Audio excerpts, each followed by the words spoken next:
gentlemen, and welcome back to the Event Tech Pull-Up. We are so excited that you were able to pull up with us. My name is Tess Visno from S1-E6, and my partner in crime is Keith Johnston with I3 Events. And we have some exciting guests with you today. We have not one, but two guests, and they are lovely ladies. Keith, tell us about our first guest. It's two guests for part two. Oh, it's the two-two. It is a two-two. The first guest is going to be, and I actually got to bring it up because I had the wrong thing up here, so bear with me a second.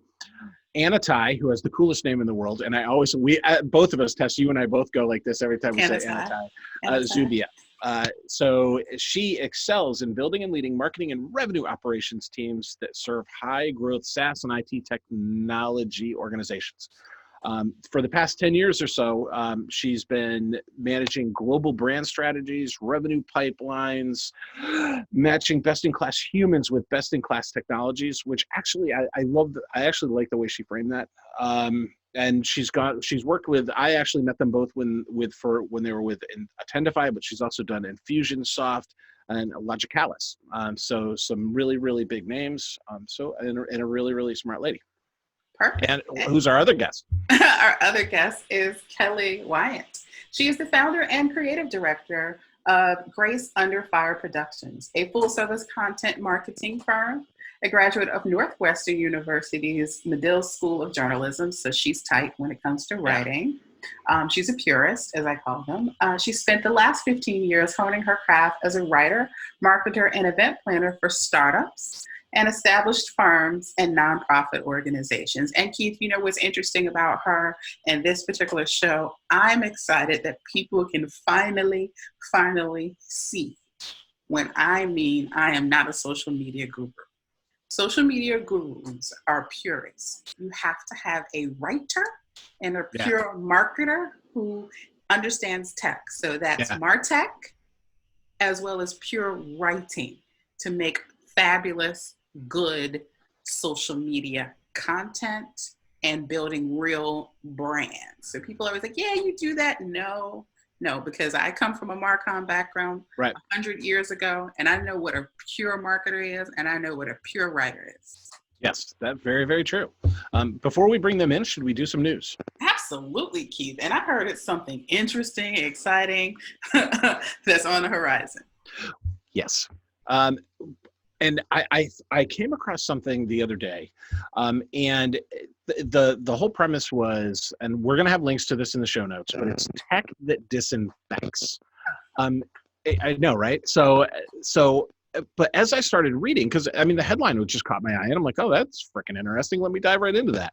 And then all of a sudden, I went, oh my God, this is going to be for events. One was actually robots that are the size of a small like oven or refrigerator, like one of those QB refrigerators, that they're actually using in Japan to clean the trains. They're actually going Nice, Keith. Apparently these things do like a 8-car train in about 4 hours, and they go through and they use hydrogen peroxide or whatever to disinfect the train so that when they go into service the next day, they're ready for folks so that they don't get COVID-19. So until we have a vaccine, though, this type of technology is going to be something that is going to be extremely important in convention centers, hotels, exposition halls, where airports, wherever your attendees happen to be. And then the other one, which it's kind of, I don't know, it's one of those things where they say it's 99% effective, but it's actually a drone that uses UV light to actually disinfect places. And that's always one of those things I'm like, does it really work? But apparently it's 99% effective. Well, I mean, when it comes to technology, we are all, beings and humans and cells and all kinds of things. So, it's anything is possible this time. And I was out in the sun the other day and it did burn me. So I know what UV light can do. Yeah. It does do that. Got burned in Chicago. Well, it's still cold. I get it. There you go. Definitely. So, Keith, let's bring in our two ladies. There are ladies in waiting for us right now. So thank you and welcome. We're to the show, Anna Tai and Kelly. So who of the two are our tech wizard? Who's the tech wizard? It's Anna time. Yeah. It's Anna time. Yeah. I mean, So Anna time. yeah, I have full dork status, as Kelly would say. And you know what, but every content team needs that, right? Because you know, there are so many people out there, so many organizations out there that have someone who can, and I'm going to use my sister, who used to be the executive director of an association. She was awesome at content, and she could find great people for content, and she would find the Kellys of the world because it was her wheelhouse. The one thing she couldn't find was the tech, right? And so you got to have the geek, and you got to have your friendly neighborhood geek. Friendly neighborhood geek. I love it. I love it. Yeah, you absolutely do. And you know, and I always tell people, I think the big thing is it's really partnership, right? You know, it's the way the marketing team kind of gels together. And I love using this example where, you know, if you're a surgeon, right, having the sharpest scalpel doesn't make you a great surgeon. You know, it's really that practice, that expertise, and the years of experience. And so, you know, somebody can operate a scalpel. That's one thing. That's the tech side of the world. And, you know, and we're great at getting in there and doing that. But you really need to work together to create a great strategy with somebody who really has, you know, expertise in the content marketing craft. And so working with a great writer and somebody who really understands a brand experience is vital to anybody in the tech side, or, you know, I call it the rev ops side or the house, being successful. So they can not perform separately. So you're absolutely right. You got to put the two together. Well, and they do go here, you know, and it's so funny, like with content marketing, you know, you always hear, I especially hear this for small businesses where they're like, yeah, we need to be on the social medias, on the interwebs, you know, I'll just get my nephew. He's good at that stuff. Yes. Right. And it's like, no, Yeah. That's not a good way to do it. But to bring us around to kind of where we're trying to head,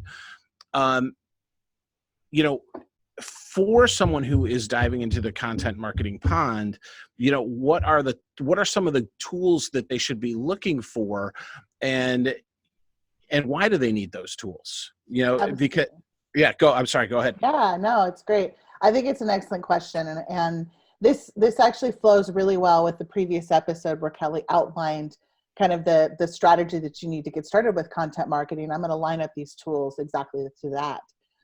Where you need to be able to get in, I like to call it the listen and discovery section of tools. You need to monitor your niche, right? You need to be able to research who's out there talking about it, who are the influencers, what are your competitors talking about, and that's a very important tool set to have. And you know, I love tools like Ahrefs or a BuzzSumo to get in and really just keep my finger on the pulse of what are people talking about. And then use that information to really plan out, you know, what makes sense for our brand, and how do you build out your content calendar to fit into that space, and also to differentiate yourself inside of all that noise, because it's a busy world with lots of real estate there. And then, you know, that goes into the composing part of content. So when you really start in, you know, and get writing, it's not just the Google Docs side of the play, right? Like it's what is the visual format that your content's starting to take play in. There's tools that actually enable this. You know, is it video? Is it something that's interactive? Are you trying to create an ebook? You know, are you working with a dev team, a design team? What if you don't have those resources? And that makes it a challenge. So, you know, easy tools like if you're trying to get quick design, something like a Canva, or if you're doing video, Camtasia, those are great tools to get you started. And I always tell people, I'm like, you know, design, it's difficult if you're not a natural designer to get in there and do it, but Canva makes it super, super easy. And, you know, something with video, Camtasia, it doesn't have to be perfect, right? Like if your content is great, that will actually resonate through, and you can continue to improve your video as you go along through it. So don't let that hold you back from creating different pieces of content. I also love a tool when I'm composing. I love Grammarly. They're probably one of my favorites. You know, it's funny. I use them in a very weird way though. They have a plagiarism check, and I actually love to use plagiarism check to find sources. So I love it. I love it. I reverse engineer. Love it. We got a hacker in the house. Yeah, I like that. I'm sure they're probably laughing at me right now. If they hear this, they're going to be like, "Girl, that's not how our tool works." And I'm like, hey, guys, But it's a fantastic tool. It's definitely broadened my horizons, but it also helps you, much like Hemingway's another tool, helps you shape that tone. So maybe your brand tone is a little bit more informative than what your natural writing tone is. So it helps you do some of that if you don't have the other members of your team to kind of mold that together. This one's the big one, is distribution. Kelly mentioned, channels and omni-channel, and you have to get your content out into the world. And it's not just getting it out into the world like throwing, a paint bucket against the wall and hoping that all the paint lands there. It's exactly like if you were going to paint that wall. It's with precision and making sure that you're looking at what are the goals, who's our ideal customer profile, or the acronym ICP. You'll hear marketers throw that out there a lot. They have channels. They're hanging out somewhere. They have trusted sources. They're in groups. Where are they? What do they engage in? Find out and make sure that you're distributing content to those arenas, so that you can have precision in those specific spaces. And I like to use tools, things like a marketing automation or an ABM platform. It depends on what your organization's running. HubSpot, or a tool like Terminus. These are great tools to get things out into the world, because you can look at multiple channels, and you're not just looking at the initial distribution, but it's like, okay, if you put out an ebook and that ebook has a download form where they can download the next piece, or maybe there's a video and they filled out a form, it keeps them down that content journey. So it's not just one piece of content, it's how do you take them through a whole story of your content, and these platforms are going to enable you to do that. Social media tools, HubSpot has one built in, but there's also Hootsuite and Octopost out there. Social is extremely hard to measure and show results to. So having a tool engaged is going to really help you track that back to conversion, revenue, retention of clients. So you want to make sure that you're attaching your social media to a tool that helps you do that. Otherwise, it's really, really hard to prove the value. Even though we know that there's value, you want to put some numbers on it, because it's harder for a CMO or a CFO to look at that and be like, okay, well, what value are we getting here? Well, and sorry to jump in on that one, but if you don't know the value, you do stupid things. Yes, yes. Right. And it's amazing, right now TikTok's all the rage, and it's amazing how many, organizations are like, well, we should be on the TikToks. It's like, no, you shouldn't. Yeah. If you We should be on the under, TikToks. right? Yeah. Unless you've got a mascot that can dance the renegade, I don't think there's no reason. Right. Exactly. I had a friend who was a DJ who kept getting shut down when he went live on Facebook and Instagram, and they're like, get on the TikToks. Well, and it all boils down to, where is your ideal customer profile? Where's that ICP live? If you're marketing to the people that spend their day on TikTok, perfect. Get on there, do your thing, learn all the dances, do the cinnamon challenge, whatever it is that you need to do at the time. But if that's not where your market is, don't be there, and that's what it really boils down to. You only have so much time in your day, and put it where it matters. And that's the important part. And those tools will help tell you. I've implemented a lot of social tools over the time, and it very quickly tells you where you want to spend your time and where you don't. Yes. So I have one question, just to add. I'm 100% with that. We've always talk to our attendees around that and our audience around that. But what do you think in this hopefully short time period of COVID-19, where these people have switched and gone over to TikTok because they found it, because people are talking about it, or they've gone over to House Party because they found it, people are talking about, or Marco Polo, or some of these other places that audiences normally would not live? What do you all think maybe, or is there a short term that maybe a brand can be in it for a moment and then pivot back to where their demographic usually lives? Or do you think there may be some part-time kind of live over there because they kind of touched it? Yeah, I think there's some challenges in both. And I hate to use the answer, it depends on the brand, but it really does, because when you're looking at tools, there's algorithms behind everything, right? Your TikTok video doesn't end up on the For You page because you made it and you want it to go to these particular people. Like, you don't really have that choice. You make the video and it's out in the world, and a lot of that is algorithm based. And unless you have a team that can very quickly mobilize around how that algorithm works, producing content that's in that range, and figuring out how to measure it quickly, it's really, it's more danger. You're distracting yourself from being able to focus in on that one jewel piece of content. And so, that's where I caution people. If you have the resources to make a test or do an experiment, great. Like I'll encourage that, because testing is how you kind of get into things and pull that playbook there. But don't let it distract you from the main prize, which is getting a great message out into the world to the right people at the right time that's going to resonate and build a relationship with your brand. So you really have to evaluate it at that stage, because a lot of these tools, it's crazy to think how many of them are out there.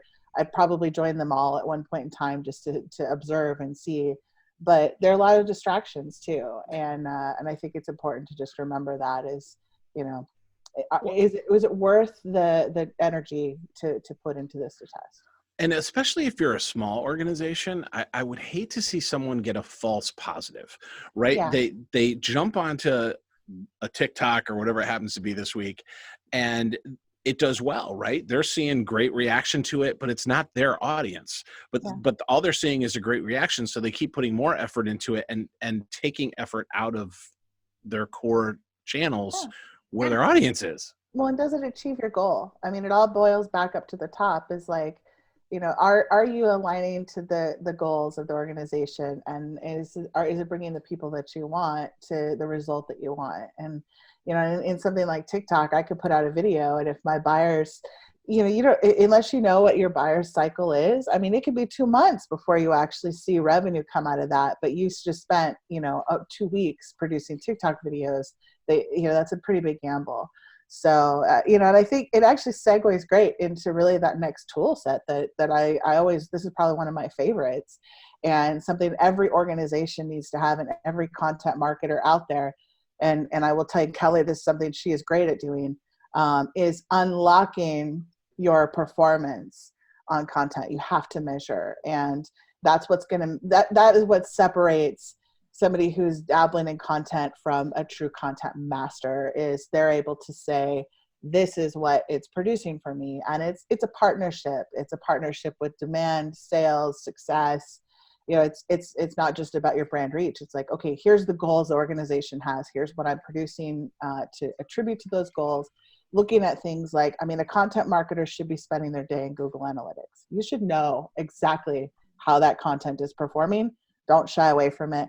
Amazing resources. All you have to do is go out and, of course, Google how to learn Google Analytics. There's so many free resources out there for you to go and learn this platform, but it's free, and every content marketer should be in there flexing their muscles. Other things like Moz or SEMrush, those are great tools as well. Some of them come with a price point, but you get in there, and that is, from a hiring manager perspective, building out marketing teams, one of the first things I look at from a content marketer perspective. I actually don't look at their content first. I actually look to say, can they actually communicate results to me?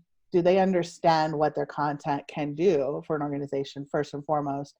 And then I go look at the content, because I want to make sure that they're aligned to the same goals that the rest of the team is. Because you can teach content, I guess. I mean, to some extent. To some extent, there is a creative side to it that so there's that people actually that are natural. Yeah. So that does lead into one of the questions that we had was making your content tools work together. This is one of the reasons why you want your content tools to work together. Yes, if somebody asking me that specific question, there's only one right answer. Why do you want your tools to work together? Data. That's it. At the end of the day, that's the sole answer. It is. And there's other value points, right? Like having a process that's well aligned, or making your team's jobs easier, or making it where, sales has easy access to content to share. Like, those are all, they're still great goals, and they're still great pieces to have stuff work together. But hands down, the most important thing is to make sure you've got data. And that's what's going to help your content just improve over time. And I think the challenge here, and this is something that, I literally have built a career around, is, these tools historically have not talked to each other, but they are becoming more and more capable of doing that. And, I think there's a lot of trade-offs, and there are a lot of ugly trade-offs in the MarTech, content, event tech, a lot of these spaces. Anytime you bring technology into play, you want to choose the right tool for the job, but maybe does it connect with the other tool that does the job? Or maybe one captures all the data you need, but it doesn't do this one part of the process that you're trying to achieve. So it's a big challenge. And, I always tell people, if you're not sure, if you're an organization that's small, you don't have that person in there that's like, I've built a, best in class performance tech stack, get a consultant. I mean, seriously, I always tell people, like, go out, get some help choosing these tools. They'll help you build a great use case.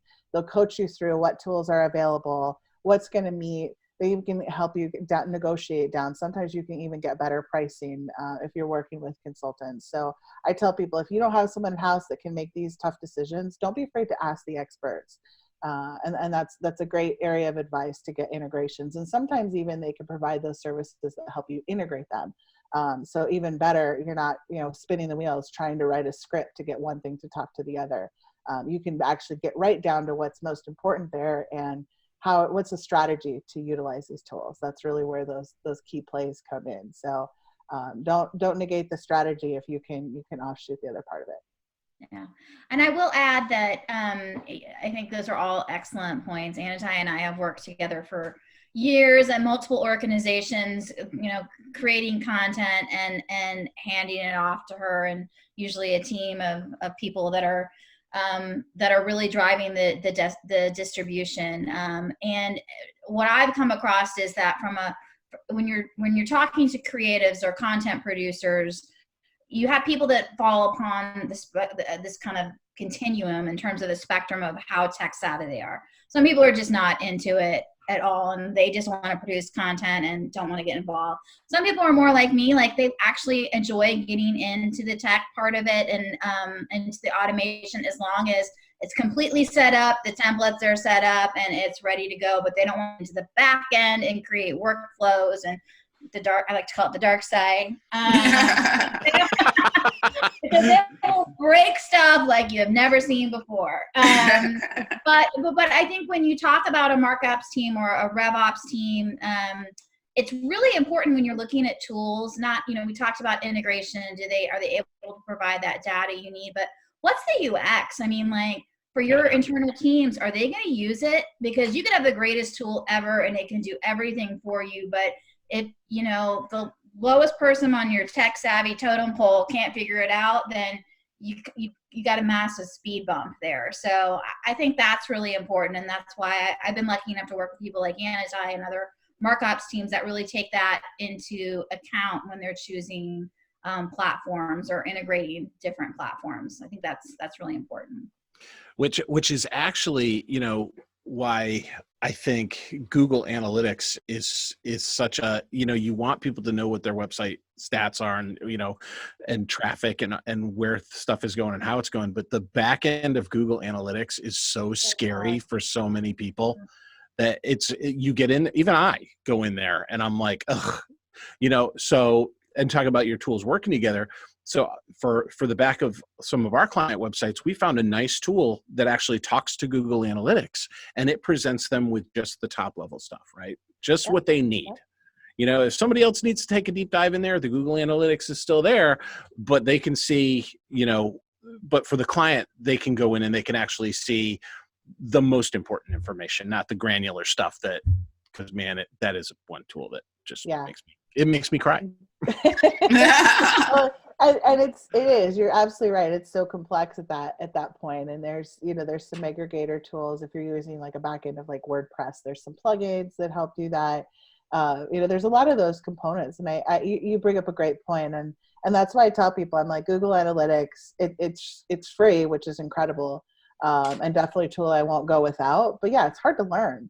And, and I think that's one of the biggest things is, getting in there and learning those platforms. It's tough. It's like that with any tech. And I think that becomes one of the biggest speed bumps in people's careers is, they're in this, and I look back, marketing has changed in the time that I've been in this, and it's such an extreme manner where, here you have these concepts and you were measuring it one way, and now it's like this huge digital array where we have more data than ever before.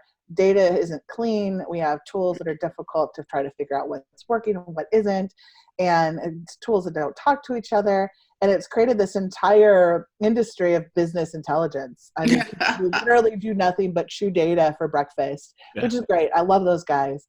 But it's a challenge. And so any way that you can simplify this, I encourage it. You find a quick tool that works well for you and your team, train.